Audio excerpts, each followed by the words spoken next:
Meu nome é Arthur. E a última vez que vi minha família toda reunida foi para me humilharem. Foi na cozinha da casa do meu avô, logo depois do enterro. O ar estava pesado, não pelo luto, mas pela ganância. Quando o advogado leu a minha parte da herança, a posse da antiga caverna na encosta norte da propriedade, meu cunhado, Cláudio, soltou uma gargalhada que cortou o silêncio. Parabéns, Arthur. Enquanto nós ficamos com as terras que valem alguma coisa, você virou o rei dos morcegos. Ficou com o buraco na montanha, ele disse, e os outros sorriram com pena. Naquele momento, eu não herdei só uma caverna, herdei o desprezo deles. O que você faria se toda a sua família risse de você por herdar uma ruína? Ouça a minha história até o fim e me diga o que você teria feito no meu lugar. Me diga também de qual cidade você está me ouvindo, preciso saber que não estou sozinho nisso. Se quiser ouvir mais histórias como esta, inscreva-se no canal. Aquela risada ecoou na cozinha abafada por dias na minha cabeça.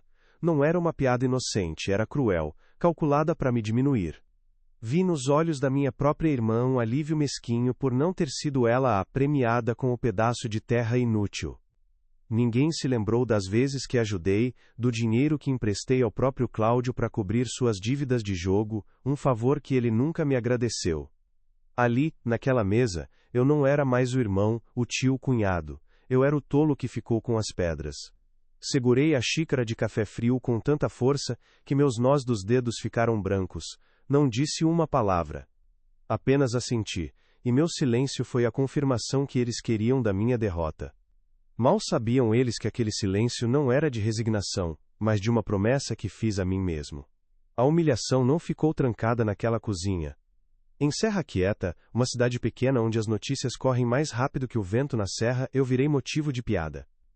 No bar do Zé, ouvia os cochichos quando eu entrava. Lá vai o Arthur, o milionário de pedra. As crianças na rua me apontavam e riam, chamando-me de rei dos morcegos. A pior parte foi quando fui comprar uma lanterna mais potente e uns metros de corda na única loja de ferragens da cidade. O dono, seu Afonso, que me conhece desde menino, me atendeu com um sorriso zombeteiro no canto da boca e perguntou em voz alta, para que todos os outros clientes ouvissem: vai procurar o tesouro dos bandeirantes, Arthur? Cuidado para não se perder no seu palácio. Senti meu rosto queimar de vergonha, paguei em silêncio e saí de cabeça baixa. Cada olhar de deboche, cada risadinha pelas costas, era como uma pá de terra sendo jogada em cima de mim. Mas em vez de me enterrar, aquilo começou a acender uma brasa de teimosia dentro do meu peito. Era uma teimosia antiga, herança do meu avô Ramiro, o mesmo que me deixou a caverna. Ele sempre dizia que o valor das coisas não está no que os outros veem, mas no que só você sabe. Eu me agarrei a essas palavras como um náufrago se agarra a um pedaço de madeira. Comecei a ir para a encosta todos os dias, sozinho. O caminho para a caverna estava quase engolido pelo mato, e a entrada, bloqueada por pedras que tinham rolado com o tempo. Ninguém ofereceu ajuda. Apenas olhavam de longe, curiosos, esperando o meu fracasso. Minhas mãos, acostumadas com a delicadeza de trabalhar a madeira na minha oficina de marcenaria, logo se encheram de calos e arranhões por causa das pedras e dos espinhos. O sol de Minas castigava minhas costas, e o suor escorria pelo meu rosto, misturando-se com a poeira. Cada pedra que eu removia, cada galho que eu cortava com o facão, era uma pequena vitória contra a zombaria deles. Eu não estava apenas limpando um caminho, estava cavando para encontrar minha própria dignidade. Na solidão daquela encosta, com o som do vento e dos meus próprios esforços, eu comecei a sentir algo que não sentia há muito tempo. Um propósito. Eles me deram um buraco na montanha, e eu faria daquele buraco o meu refúgio, o meu santuário, longe dos olhos julgadores de um mundo que só enxerga o que brilha na superfície. Minha vida nunca foi fácil, mas sempre foi honesta. Fui criado aqui mesmo, em Serra Quieta, num tempo em que a palavra de um homem valia mais do que qualquer papel assinado. Meu pai era lavrador, minha mãe cuidava da casa, e de nós, os 5 filhos. Aprendi desde cedo que a vida não dá nada de mão beijada. A gente plantava, a gente colhia, e o que sobrava a gente vendia na feira. Não tínhamos muito, mas tínhamos o respeito um do outro. O trabalho era duro, de sol a sol, e minhas mãos conheceram o cabo da enxada antes de conhecerem um lápis. Foi essa vida que me moldou, que me ensinou a ter paciência e a entender que as coisas boas levam tempo para crescer, seja um pé de milho ou a dignidade de um homem. A marcenaria entrou na minha vida por necessidade. A porteira do nosso sítio quebrou e não tínhamos dinheiro para chamar ninguém. Meu pai me deu um serrote velho, um punhado de pregos tortos e disse: "Se vira, meu filho. Homem tem que saber consertar o que é seu." Passei 3 dias debaixo do sol, medindo, serrando, errando e começando de novo. No final a porteira ficou torta, mas funcionava. E eu descobri ali, com as mãos cheias de farpas e o corpo doído, uma paixão. Comecei a consertar cadeiras, a fazer bancos, a transformar pedaços de madeira que ninguém queria em coisas úteis. Nunca fiz curso, nunca tive mestre. Meus professores foram a necessidade e a madeira. Foi nessa época que conheci a Helena. Ah, a Helena, ela tinha um riso que parecia espantar qualquer tristeza. A gente se conheceu na quermesse da cidade, e desde aquele dia, nunca mais nos largamos. Não tínhamos luxo, nossa casa era pequena, as paredes finas, mas era cheia de um calor que dinheiro nenhum compra. Ela dizia que nossa riqueza era o café coado na hora e a nossa conversa no fim de tarde, sentados na varanda que eu mesmo construí para ela. E era mesmo. Cada tábua daquela varanda eu preguei pensando no sorriso dela. Era um tempo bom, um tempo em que eu me sentia o homem mais rico do mundo, mesmo com os bolsos quase sempre vazios. Nós sonhávamos juntos. Sonhos simples do tamanho da nossa vida. Queríamos ver nossos filhos crescerem, ter um pomar no quintal, envelhecer naquela varanda. Mas a vida, às vezes, tem seus próprios planos. A Helena ficou doente. Uma doença que foi chegando devagar, roubando suas forças, mas nunca o seu brilho nos olhos. Vendi o pouco que tinha, trabalhei em dobro, fiz bicos de noite para pagar os remédios, as viagens para o médico na capital. Fiz tudo o que um homem pode fazer. Ela lutou com uma coragem que eu nunca vi igual. Mas, 10 anos atrás, ela descansou. Partiu numa manhã de chuva e levou com ela a melhor parte de mim. Depois que ela se foi, o silêncio dentro de casa ficou ensurdecedor. O trabalho na oficina de marcenaria virou meu único companheiro. Cada móvel que eu fazia, cada peça que eu lixava até ficar perfeita, era uma forma de colocar a dor para fora, de transformar o luto em algo concreto, algo útil. Meus pais já estavam idosos e precisavam de mim. Enquanto minha irmã e meu cunhado Cláudio pensavam em se mudar, em buscar oportunidades, eu fiquei. Cuidei deles até o último dia, como eles cuidaram de mim. Era o mínimo que eu podia fazer. Nunca pedi nada em troca, pois honrar pai e mãe não é favor, é obrigação. Foi nessa época que o Cláudio, meu cunhado, se afundou em dívidas de jogo. Minha irmã veio me procurar, chorando, dizendo que eles iam perder a casa. Eu tinha uma pequena economia, guardada com muito suor para uma emergência. Olhei para o desespero da minha irmã e não pensei 2 vezes. Dei a ela tudo o que eu tinha. "É para você recomeçar", eu disse. Ele nunca me agradeceu. Pior, passou a me tratar com uma espécie de desprezo disfarçado, como se minha ajuda fosse uma prova da minha ingenuidade, da minha fraqueza. Ele via meu gesto não como um ato de amor familiar, mas como a ação de um tolo que não sabia dar valor ao próprio dinheiro. E assim os anos passaram. Eu na minha oficina, vivendo de forma modesta mas em paz. Eles, sempre reclamando da falta de dinheiro, mas vivendo de aparências, gastando o que não tinham para impressionar os vizinhos. Eu consertava os telhados dos outros, mas o meu tinha goteiras. Eu construía armários sólidos para as cozinhas da cidade, mas o meu era remendado. Não por falta de capacidade, mas porque sempre havia algo mais urgente. Um remédio para meus pais, uma conta de luz da minha irmã, uma necessidade que não era minha. Eu me acostumei a ser o último da fila, a colocar as necessidades dos outros na frente das minhas. A caverna para mim nunca foi um buraco na montanha. Era um lugar sagrado. Meu avô Ramiro, um homem sábio e de poucas palavras, me levava lá quando eu era menino. Enquanto os outros garotos jogavam bola, eu aprendia com ele a ouvir o vento, a identificar o canto dos pássaros, a entender os segredos da mata. Ele me sentava na entrada daquela caverna e dizia: "Arthur, aqui dentro a montanha respira, fique quieto e escute o coração dela." Nós não íamos lá para procurar nada, apenas para estar. Era o nosso refúgio, um lugar onde o tempo parecia correr diferente. Lembro-me de uma tarde em especial. Chovia forte lá fora, e nós estávamos abrigados na boca da caverna, vendo a água escorrer pelas pedras. Eu devia ter uns 10 anos. Meu avô pegou um pedaço de rocha do chão, uma pedra comum, cinzenta. Ele a virou e revirou nas mãos calejadas e me disse: para todo mundo, isso é só uma pedra. Mas se você souber olhar, se tiver paciência, pode encontrar nela um brilho que ninguém mais vê. O valor das coisas, meu neto, não está no que elas parecem ser, mas no segredo que elas guardam. Ele me deu a pedra, e eu a guardei por anos, mesmo sem nunca ter encontrado brilho algum. Essa lembrança veio com força total no dia da leitura do testamento. Enquanto Cláudio ria e os outros me olhavam com pena, eu não via um buraco inútil. Eu via a entrada do meu santuário de infância. Eu ouvia a voz do meu avô. A herança que ele me deixou não foi um pedaço de terra desprezado. Foi um teste. Ele sabia da ganância que corroía nossa família. Ele não me deixou a caverna por acaso. Ele estava me entregando de volta as memórias, a confiança, a última lição que ele tinha para me ensinar. Eles riram porque só enxergavam as pedras na superfície. A zombaria deles, portanto, não me feriu como eles esperavam. Pelo contrário, acendeu em mim uma chama.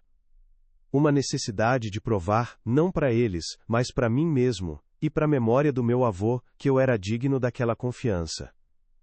Cada risada, cada piada do rei dos morcegos, se transformou em combustível. Eles achavam que eu estava limpando o mato da entrada da caverna por teimosia ou loucura. Mas eu estava, na verdade, reabrindo um portal para o meu passado, para a única parte da minha vida que ainda guardava um segredo puro, intocado pela maldade e pela cobiça. Eu passei a vida toda construindo coisas para os outros. Móveis, casas, a segurança financeira da minha irmã. Sempre dei meu suor, meu tempo, meu dinheiro. E em troca, recebi o desprezo no momento mais frágil. Agora, pela primeira vez, eu ia construir algo para mim. Não com madeira, mas com pedra. Eu ia escavar aquela montanha, não em busca de um tesouro material, como o dono da venda sugeriu, mas em busca daquele brilho que meu avô disse que só os pacientes conseguem vereador. Eu precisava encontrar o coração da montanha que ele tanto falava. Enquanto eu removia as pedras e a terra que bloqueavam a entrada, eu sentia uma energia diferente. Não era só o esforço físico, era como se cada pá de terra removida estivesse limpando também a poeira que se acumulou na minha alma ao longo dos anos. A humilhação, a solidão, a dor da perda da Helena, tudo aquilo parecia se transformar em força. Eu estava sozinho, sim, mas não me sentia desamparado. Pela primeira vez em muito tempo, eu tinha um propósito que era só meu. Minhas mãos, que antes eram ágeis com o formão e o martelo, agora estavam grossas e feridas pelo trabalho bruto com a picareta. Mas eu não sentia dor. Cada calo era uma medalha, cada gota de suor era uma purificação. Eu conversava com meu avô em pensamento, pedia sua força, sua sabedoria. O senhor sabia, não sabia, avô Ramiro, o senhor sabia que eles iam agir assim, por isso o senhor me deixou isso aqui. Não é só uma caverna, é? Eu falava sozinho, e o eco dentro da fenda que se abria parecia uma resposta. A cidade inteira podia rir de mim, minha família podia me virar as costas. Mas ali, na encosta daquela serra, sujo de terra e suor, eu me sentia mais inteiro do que nunca. Eu não era o tolo que herdou uma ruína. Eu era o guardião de um segredo. Um segredo que eu ainda não conhecia, mas que meu coração, treinado pelo silêncio e pela paciência, sabia que estava ali, esperando por mim. A zombaria deles me deu a chave, e agora eu estava diante da porta.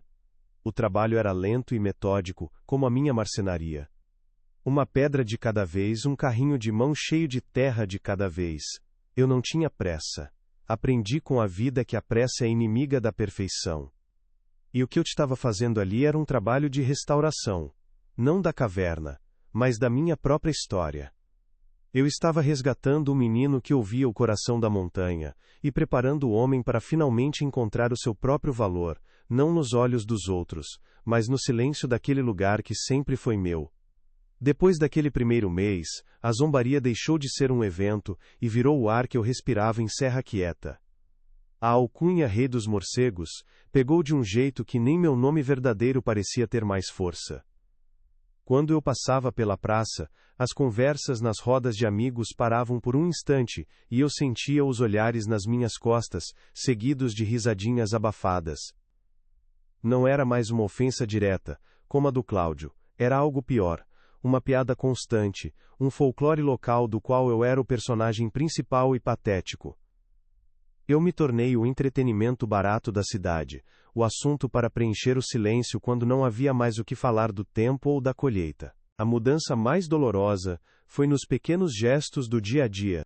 A Dona Maria da padaria, que sempre guardava um pão quentinho para mim, começou a me atender com pressa, quase sem olhar no meu rosto.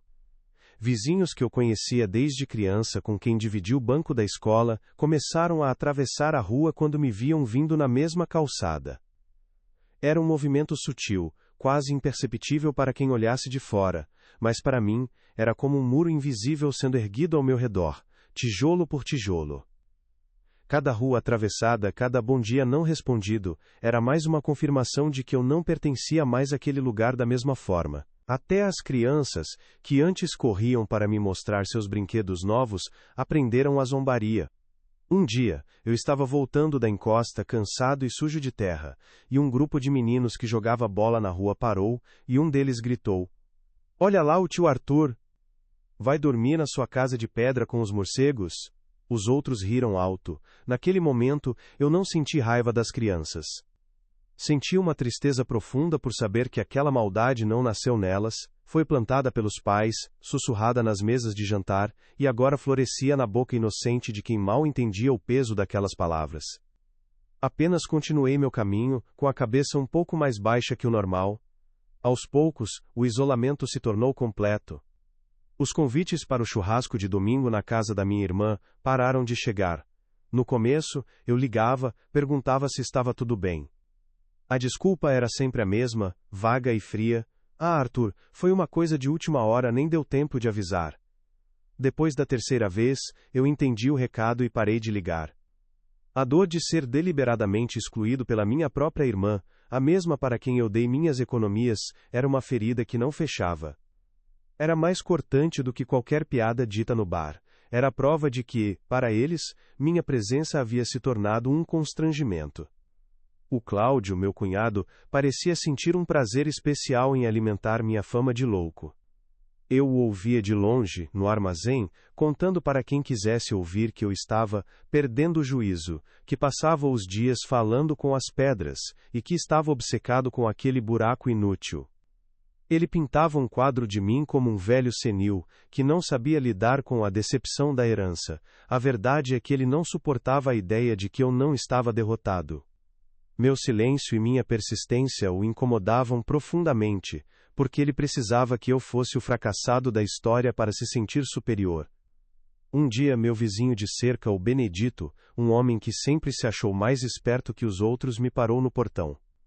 Ele olhou para minhas mãos sujas de terra, para minhas botas cheias de barro, e disse com um tom de falsa preocupação: "Ô Arthur, se você quiser eu arrumo um trator emprestado com meu primo e a gente derruba aquela entrada de uma vez. Limpamos tudo, fica um terreno plano, pelo menos serve para plantar umas abóboras." A oferta era uma ofensa disfarçada de ajuda. Ele não queria me ajudar, queria me ver desistir. Queria o prazer de dizer depois: "Eu não falei, não tinha nada lá." Agradeci com um aceno de cabeça e entrei em casa. Naquela noite a solidão pesou mais do que o normal. Sentei-me na minha oficina, rodeado pelas ferramentas e pelo cheiro de serragem, e pela primeira vez em muito tempo, a dúvida me visitou. Olhei para minhas mãos calejadas, para o meu corpo cansado, e me perguntei se eles não estavam certos. Será que eu sou mesmo só um velho teimoso gastando o resto da minha vida atrás de uma fantasia? Pensei. A imagem do rosto decepcionado da Helena me veio à mente, e eu me perguntei o que ela diria se me visse assim, isolado e ridicularizado. Essa dúvida, no entanto, durou pouco. Foi como uma tempestade de verão que chega forte, mas passa rápido. No meio daquele aperto no peito, a voz do meu avô Ramiro soou clara na minha memória. O valor das coisas não está no que os outros veem, mas no que só você sabe. Aquela frase era meu escudo, minha bússola. Eles podiam rir, podiam me desprezar, mas não podiam tirar de mim a lembrança do meu avô, a confiança que ele depositou em mim. Eles não sabiam do segredo do coração da montanha, e era essa ignorância deles que me dava força para continuar. Minha rotina se tornou um ritual sagrado e solitário. Acordava antes do sol nascer, tomava meu café amargo e forte, e subia a encosta. O trabalho físico era uma bênção, pois mantinha minha mente ocupada e meu corpo em movimento. Cada pedra que eu removia, cada carrinho de mão de terra que eu tirava da entrada da caverna, era uma resposta silenciosa a todos eles. Eu não estava cavando em busca de ouro ou de um tesouro dos bandeirantes como eles imaginavam. Eu estava cavando em busca de mim mesmo, daquele pedaço da minha dignidade que eles tentaram soterrar com o desprezo. Aos poucos a entrada da caverna começou a tomar forma, já não era mais um amontoado de pedras e mato. Era uma boca escura e convidativa, que prometia silêncio e abrigo. O ar que saía de lá era frio, e cheirava a terra úmida, um perfume de coisa antiga, de segredo guardado. Eu sentia uma atração por aquele lugar que ia além da lógica, era um chamado. Enquanto a cidade me empurrava para fora, a montanha parecia me puxar para dentro, para o seu coração silencioso e protetor. Minha irmã e o Cláudio, vendo que eu não desistia, tentaram uma última cartada. Apareceram na minha casa sem avisar, numa tarde de domingo. A visita não era de cortesia. Vieram com uma proposta irrecusável. Um empresário de fora, amigo do Cláudio, estava interessado em comprar a encosta para extrair brita. Ofereciam uma quantia irrisória, só para você não sair de mãos abanando, como disse minha irmã, com os olhos cheios daquela pena que me revirava o estômago. Eles queriam que eu assinasse o papel ali, na hora. Eu olhei para os dois, parados na minha sala. Olhei para o sorriso vitorioso do Cláudio, que já me via como um problema resolvido. Olhei para a ansiedade nos olhos da minha irmã, que não via um irmão, mas um obstáculo para um negócio lucrativo. E pela primeira vez, eu senti não tristeza, mas uma calma gelada. A caverna não está à venda, eu disse, com uma firmeza que surpreendeu até a mim mesmo. Nem hoje, nem nunca, a recusa os deixou sem palavras. A reação deles foi de fúria contida. Você é um tolo, Arthur, Cláudio sibilou. Um velho teimoso que vai morrer abraçado num monte de pedra inútil. Não diga que não tentamos te ajudar. Minha irmã não disse nada, apenas me lançou um olhar que misturava raiva e decepção, como se eu tivesse traído a última chance de redenção que eles me ofereciam. Eles foram embora batendo a porta e eu soube naquele instante que a ponte entre nós havia sido definitivamente queimada. Aquele episódio, por mais doloroso que tenha sido, me libertou. A necessidade de aprovação, a esperança de reconciliação, tudo isso morreu ali. Eles me mostraram a verdadeira cor de suas almas, e eu finalmente entendi que a minha família não era mais aquela que se sentava à mesa na casa dos meus pais. Agora minha única família era a memória da Helena, a sabedoria do meu avô e o silêncio daquela montanha que me esperava. O trabalho na encosta ganhou um novo sentido. Não era mais uma resposta ao desprezo deles. Era a construção do meu próprio mundo, um lugar onde a ganância e a zombaria não podiam entrar. Eu já não me importava com os cochichos, com os olhares, com o isolamento. Na verdade, comecei a apreciar a solidão. Ela me protegia, me dava clareza. Longe do barulho da maldade humana, eu podia finalmente começar a ouvir o que a montanha tinha a me dizer. O clímax do meu isolamento veio de uma forma inesperada. Era o aniversário de casamento dos meus pais, uma data que sempre comemorávamos juntos, mesmo depois que eles se foram. Naquele ano ninguém me ligou. No fim da tarde, passei em frente à casa da minha irmã e vi todos eles no quintal. A família inteira. Meus sobrinhos, primos, o Cláudio, todos rindo, comendo, celebrando. E eu do outro lado da rua, invisível, como um fantasma observando uma vida da qual eu não fazia mais parte. Não senti vontade de ir até lá. Não senti mágoa. Senti apenas a confirmação final. Ali, parado na penumbra do fim de tarde, eu entendi plenamente o meu lugar. Aos olhos deles, eu tinha me tornado exatamente o que o Benedito sugeriu e o que o Cláudio pregava, o velho tolo com a propriedade inútil. O homem que trocou a família e o bom senso por um buraco na montanha. E eles estavam felizes sem mim, aliviados por não terem que lidar com a minha loucura. Virei as costas para a cena de festa e caminhei de volta para minha casa. Um peso enorme saiu dos meus ombros. O peso da expectativa, da esperança, da obrigação familiar. Eu estava livre. Completamente e irremediavelmente sozinho. E naquela solidão, eu encontrei não o desespero, mas uma força que eu não sabia que possuía. A partir daquele dia, eu não trabalhava mais para provar nada a ninguém. Eu trabalhava por mim, pela memória do meu avô, e pelo segredo que eu sentia, com cada fibra do meu ser, que estava prestes a ser revelado. Depois daquela noite, vendo a festa da qual eu fui excluído, algo mudou dentro de mim. A dor deu lugar a uma calma fria, uma determinação que eu nunca tinha sentido. No dia seguinte acordei antes do galo cantar, não por hábito, mas por um chamado. Subi a encosta com minhas ferramentas, a lanterna nova e uma certeza no peito. A entrada da caverna, que eu limpei com tanto suor, parecia me esperar. Respirei fundo aquele ar gelado que vinha de dentro, um ar com cheiro de terra antiga e de segredo, e entrei. A escuridão me engoliu, mas pela primeira vez, eu não senti medo. Senti que estava voltando para casa, para o lugar que verdadeiramente me pertencia. O facho de luz da lanterna dançava pelas paredes úmidas, revelando formações rochosas que pareciam esculturas feitas pelo tempo. O silêncio era absoluto, quebrado apenas pelo som das minhas botas no chão de pedra, e pelo gotejar distante da água. Caminhei devagar, absorvendo cada detalhe, como se estivesse lendo as páginas de um livro muito antigo. Fui até o fundo da câmara principal, o lugar onde meu avô e eu costumávamos nos sentar. Foi então que notei algo que minha memória de menino não havia registrado, ou talvez algo que não estivesse lá antes. Uma parte da parede, no canto mais escuro, parecia diferente. As pedras eram as mesmas, mas a forma como estavam encaixadas, a argamassa entre elas, parecia mais recente, mais grosseira. Aproximei-me, passando os dedos calejados pela superfície. Era isso. Enquanto o resto da caverna era obra da natureza, aquele trecho era obra de um homem. A lembrança das palavras do meu avô sobre os segredos que as pedras guardam, me veio com uma força avassaladora. Ele não estava falando de geologia.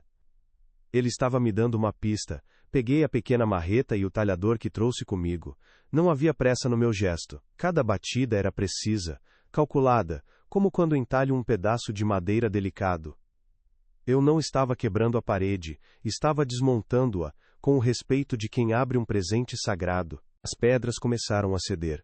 A primeira caiu com um baque surdo no chão, revelando uma escuridão ainda mais densa por trás. Um ar diferente saiu de lá, um ar parado, sem o cheiro de terra úmida, mas com um perfume seco de madeira antiga e poeira. Continuei o trabalho, pedra por pedra, com o coração batendo forte no peito, uma mistura de ansiedade e reverência. A abertura foi se alargando, até que coubesse meu corpo. Apontei a lanterna para dentro. Era uma pequena câmara, não maior que um armário, escavada na rocha viva. E lá dentro, protegido do tempo e da umidade, estava um baú. Um baú de madeira de lei, escuro e sólido, que eu reconheci imediatamente. Era o baú de marujo que ficava aos pés da cama do meu avô. Com muito cuidado, arrastei o baú para fora, para a câmara principal. A madeira estava intacta, o trabalho de encaixe era perfeito. Meu avô também era um homem que entendia de madeira. O cadeado de ferro estava enferrujado, mas não trancado. Levantei a tampa pesada, e o cheiro de passado me envolveu. Lá dentro, em cima de tudo, estava um diário com capa de couro, já gasta pelo tempo. Ao lado, um pacote de cartas amarradas com uma fita de cetim desbotada e algumas fotos em preto e branco. Peguei uma delas. Era minha avó. Jovem, sorrindo, com o mesmo brilho nos olhos que a Helena tinha. Senti um nó na garganta. Aquilo já era um tesouro maior do que qualquer coisa que eu pudesse imaginar. Sentei no chão frio da caverna, com o diário do meu avô Ramiro no colo. A luz da lanterna era a única testemunha. Abri na primeira página. A caligrafia era firme e elegante. E ali, ele começou a me contar a verdade. A verdade que ele guardou por mais de 60 anos. Ele contava que, na sua juventude, enquanto explorava a caverna para fugir do sol forte da roça, encontrou algo estranho. Uma fissura na rocha, no fundo da câmara, de onde vinha uma luz azulada e fraca quando o sol do meio-dia batia num certo ângulo. Curioso, ele cavou por dias com as próprias mãos, e encontrou o veio, um veio de pedras de um azul esverdeado que ele nunca tinha visto na vida. Ele descreveu no diário sua viagem secreta, a pé, até a capital, levando uma das menores pedras no bolso. Mostrou a um velho joalheiro, que quase caiu para trás. O homem lhe disse que aquilo era turmalina, mas de um tipo que quase não existia no mundo, uma tal de turmalina paraíba, mais valiosa que diamante. O joalheiro se ofereceu para comprar tudo, mas meu avô viu a cobiça nos olhos dele. Ele entendeu, naquele momento, que aquela descoberta não era uma bênção, mas uma maldição. Traria ladrões, ganância, destruiria a paz de Serra Quieta e, pior, destruiria sua própria família, que ele já sabia que tinha o coração fraco para o dinheiro. Então, ele tomou uma decisão, voltou para casa e nunca mais tocou no assunto com ninguém. Durante décadas, em segredo absoluto, ele mesmo minerou o veio, de forma artesanal, uma pedra de cada vez. Ele construiu a parede falsa, escondeu o baú com suas memórias, e embaixo dele, o fruto do seu trabalho silencioso. Ele escreveu no diário: "Este tesouro não é para o mais esperto, nem para o mais forte. É para aquele que tiver a alma pura o suficiente para amar esta montanha pelo que ela é, e não pelo que ela esconde. É para o meu neto Arthur, o único que aprendeu a ouvir o coração da pedra." Ao ler aquilo, eu desabei a chorar. Um choro silencioso, de um homem velho, que lavava a alma de toda a humilhação que eu tinha sofrido. Depois de me acalmar, olhei novamente para dentro do baú. Debaixo do fundo falso onde estavam o diário e as fotos, havia vários sacos de lona grossa, amarrados com barbante. Minhas mãos tremiam quando peguei o primeiro. Era pesado. Desamarrei o nó e virei o conteúdo na minha mão. Eram elas. Pedras brutas, de vários tamanhos, mas todas com aquele brilho impossível, um azul neon que parecia ter luz própria, mesmo na penumbra da caverna. Eram dezenas, talvez centenas de pedras, em vários sacos, uma fortuna que minha mente simples de marceneiro não conseguia nem começar a calcular. Todos eles. O Cláudio com sua risada de escárnio, minha irmã com seu olhar de pena, os vizinhos com suas piadas, o dono da venda. Todos eles passaram a vida inteira por cima da maior riqueza que esta região já viu, e nunca souberam. Eles me humilharam por herdar o cofre, a fonte de tudo. Riram de mim por eu ser o guardião do tesouro. A ironia era tão profunda, tão perfeita, que eu não senti vontade de rir. Senti apenas uma paz imensa. Meu avô não era apenas sábio. Ele era um gênio. Ele usou o testamento não para dividir bens, mas para fazer um julgamento final de caráter. E eu, sem saber, tinha passado no teste. Eu sempre soube que havia algo especial naquele lugar. Não o valor em dinheiro, claro, mas a energia, a paz, a conexão com meu avô. Eu nunca duvidei dele. Enquanto todos viam um buraco inútil, eu via o santuário da minha infância. Enquanto eles viam pedras, eu via as lições do homem que mais admirei na vida. A humilhação que sofri foi, na verdade, a última camada de proteção do segredo. A zombaria deles afastou os curiosos, garantiu que ninguém chegaria perto, que ninguém me ajudaria a limpar o terreno, e, sem querer, descobrir a parede falsa. A maldade deles foi a guardiã do meu tesouro. Naquele momento, na solidão daquela caverna, o poder mudou de mãos. Não um poder barulhento, de ostentação, mas um poder silencioso e invisível. O poder de saber a verdade. O poder de ter o futuro não só meu, mas de toda a cidade, naquelas pedras em minhas mãos. O rei dos morcegos, o velho tolo, o louco que falava com as pedras, era agora o homem mais rico e livre que aquela serra já conheceu. E o melhor de tudo, ninguém jamais saberia, esse era o verdadeiro poder. Passei o resto do dia ali, organizando tudo de volta. Coloquei os sacos de lona no fundo do baú, o diário e as fotos por cima, e fechei a tampa. Arrastei-o de volta para a câmara secreta. Eu não ia levar nada dali naquele dia. O segredo viveu naquela montanha, por mais de meio século, podia esperar mais um pouco. Eu precisava pensar, precisava traçar um plano. Um plano digno da sabedoria do meu avô e do amor da minha Helena.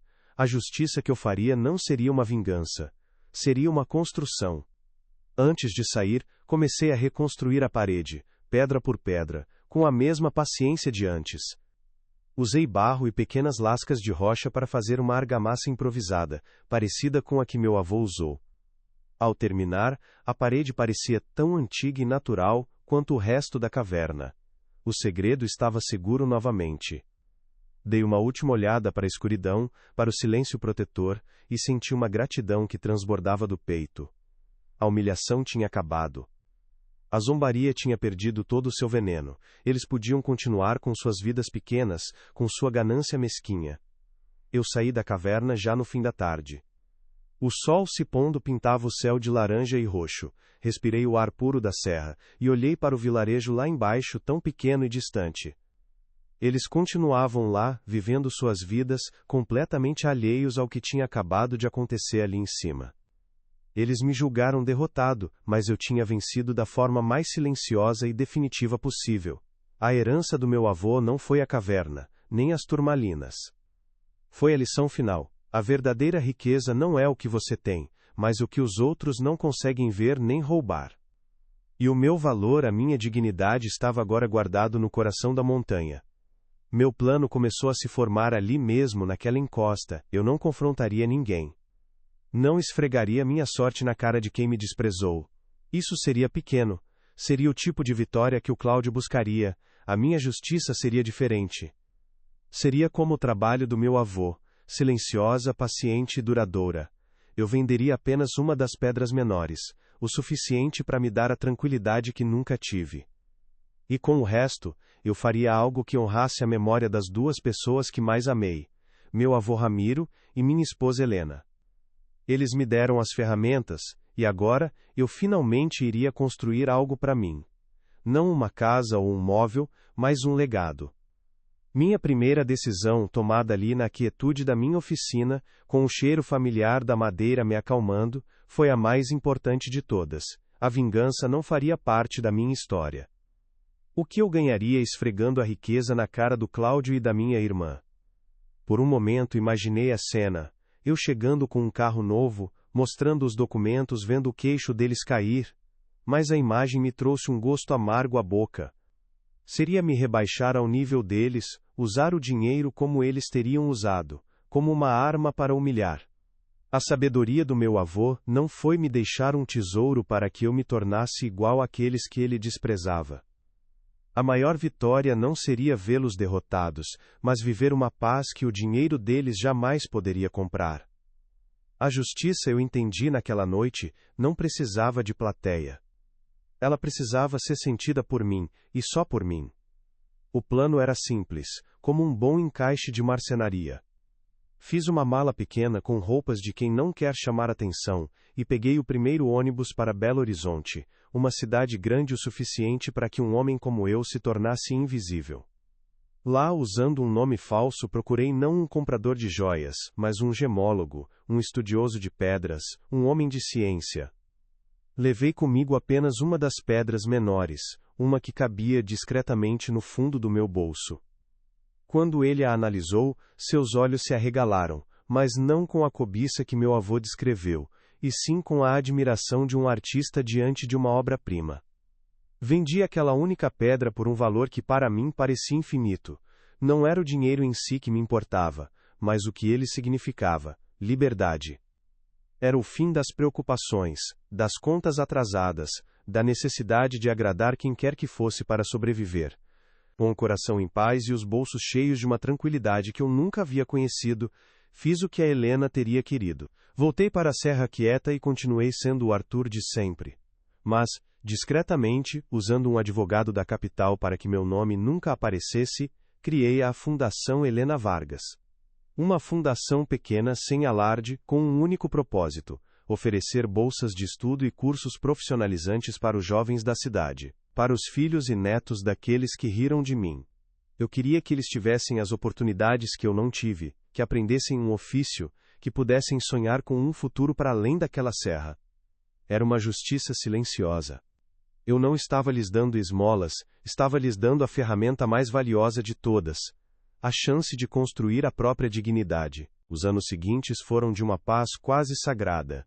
Consertei o telhado da minha casa, comprei ferramentas novas para minha oficina, plantei um pomar no quintal, como eu e a Helena sempre sonhamos. Ninguém entendeu de onde veio o dinheiro. Ouvi o Cláudio dizer no bar que eu devia ter feito um bom empréstimo no banco e ia acabar mais endividado que antes.